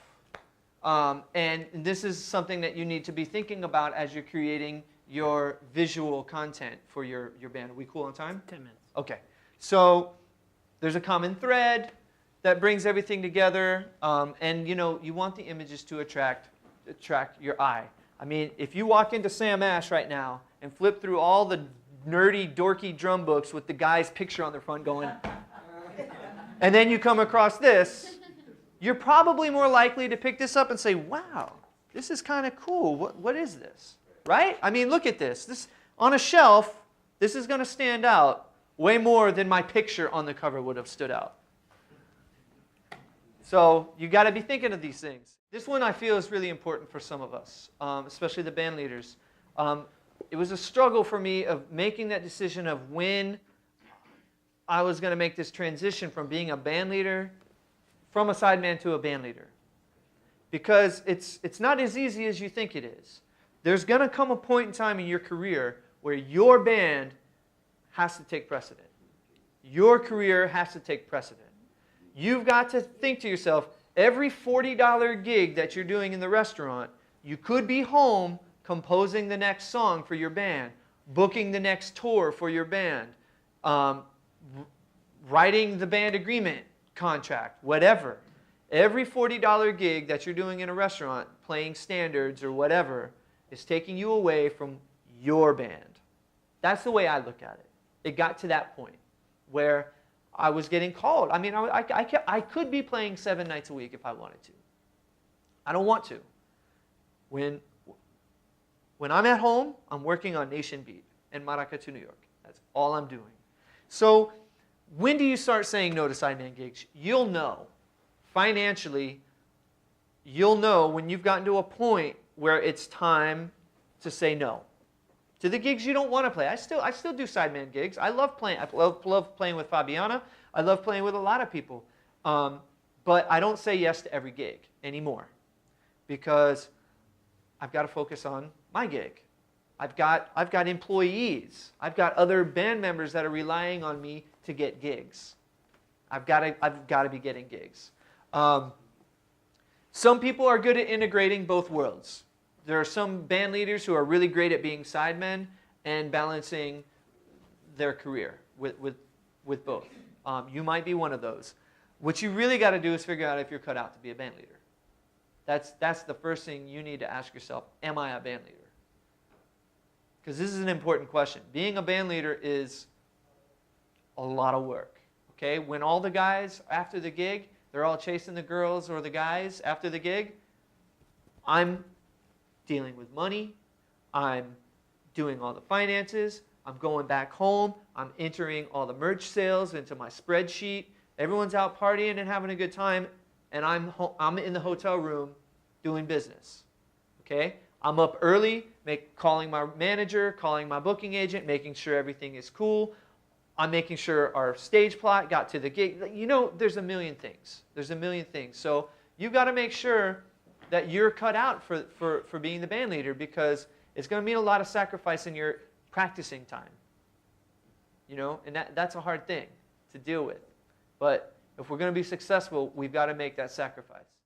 Licensing and publishing, I'm sure you guys have discussed a lot of this, right? To some extent, yeah.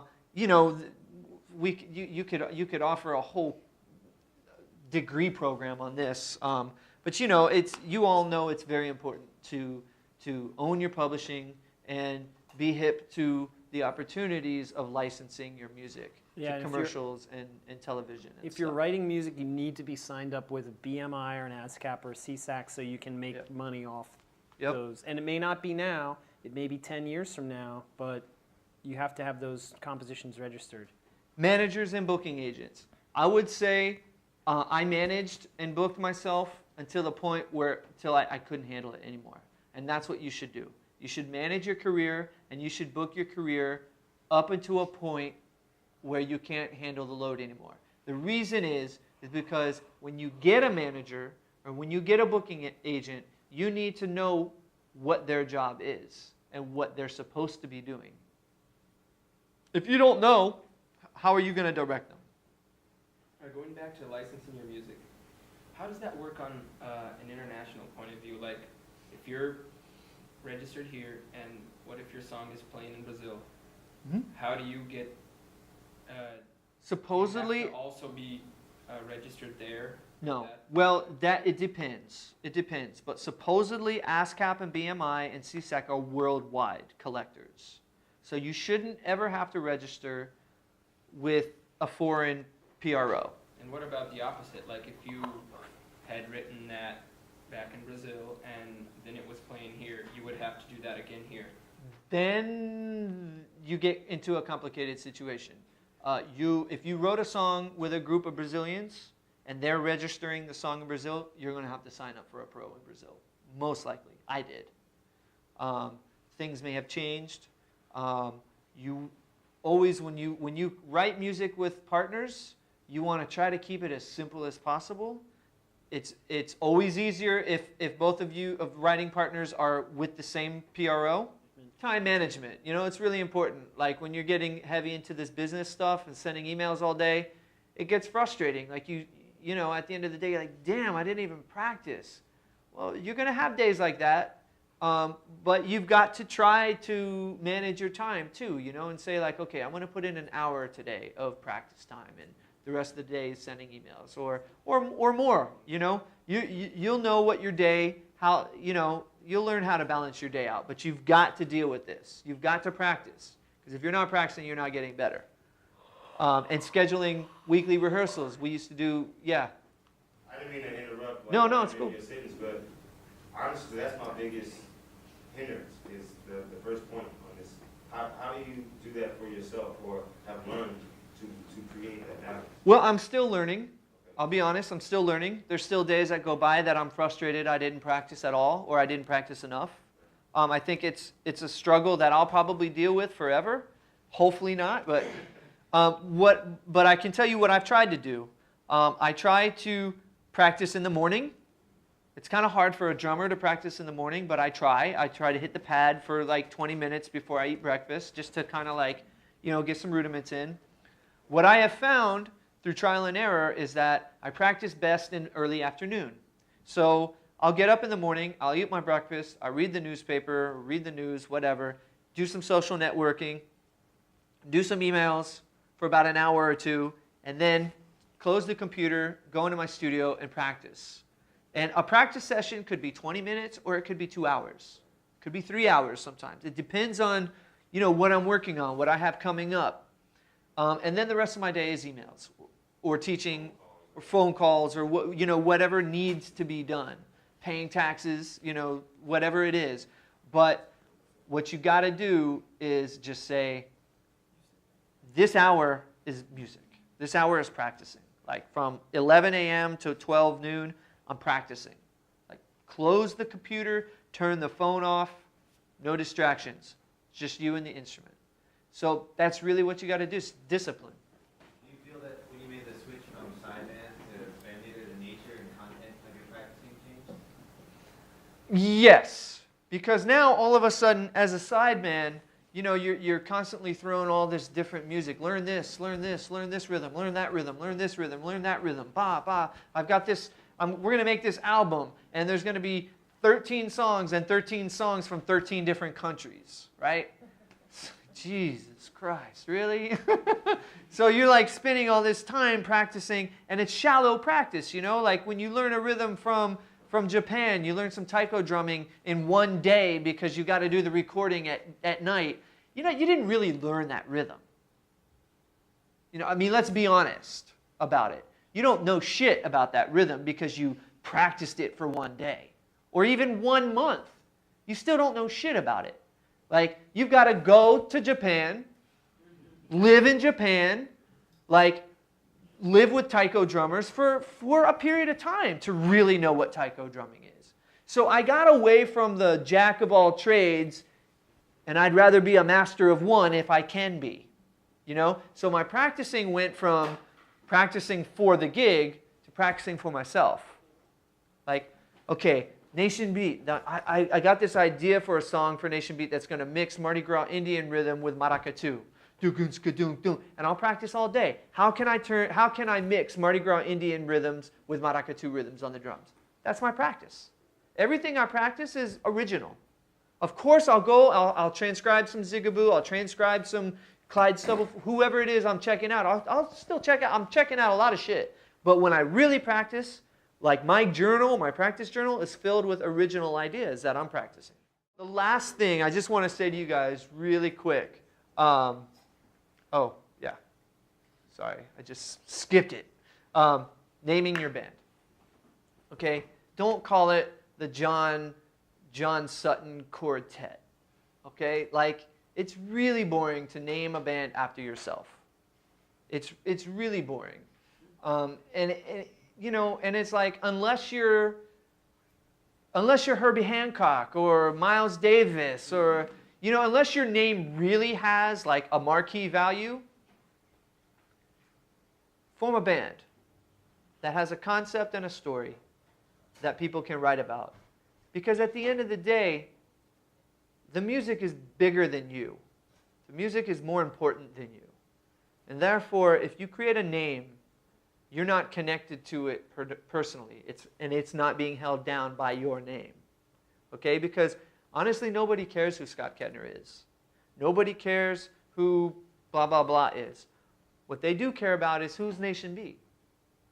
What's the story of Nation Beat? I'm part of the story, so my name is in there. I don't need to worry about my name being out there. But I don't think that in today's society, naming the band the Scott Kettner Quartet is really that interesting. You've got to, you know, and this adds to your story. This is part of the story. Create an interesting name. My band name, Nation Beat, has an interesting story. And this will be our closure. Maracatu, the name of Maracatu is actually Maracatu Nação de Baque Virado. Okay? So Nação means nation. Baque Virado means the flipping beat. So I took the word Nação, nation, Baque, beat. So Nation Beat comes from the traditional Maracatu groups. And I don't always tell that story because I don't have to. But in a pinch, if I'm on a radio interview and the radio reviewer doesn't know how to ask the right questions, I've got tons of stories to tell. I can talk all day about the name of the band, the concept of the band, how I created the band, how I discovered Maracatu. And what was the first name, though? I mean, good example. Bill Bragan, okay? Told you guys this story a couple weeks ago. I started it off as Scott Kettner's Maracatu Jazz Project.